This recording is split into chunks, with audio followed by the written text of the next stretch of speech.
Welcome to our channel. If you want to cancel your Max subscription, previously known as HBO Max, follow these step-by-step instructions to stop your recurring billing and properly close your account. Step 1. Open a web browser on your computer or mobile device and navigate to max.com. Log in using the email address and password associated with your Max account. Step 2.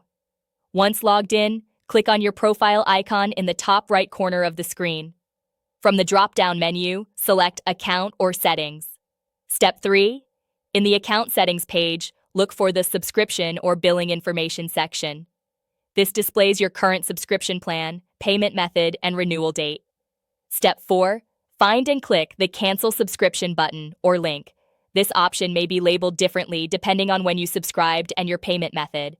Step 5. Max will ask you to select a reason for canceling. Choose the option that best describes your reason for leaving, or select Other if your specific reason isn't listed. Step 6.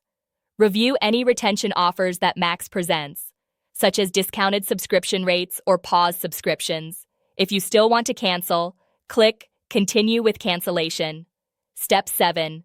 Confirm your cancellation by completing all remaining prompts. Note that your access to Max content will typically continue until the end of your current billing period. Step 8. Check your email for a cancellation confirmation message from Max. Save this email as proof of cancellation in case of any future billing disputes or questions. Don't forget to like this video and subscribe to our channel.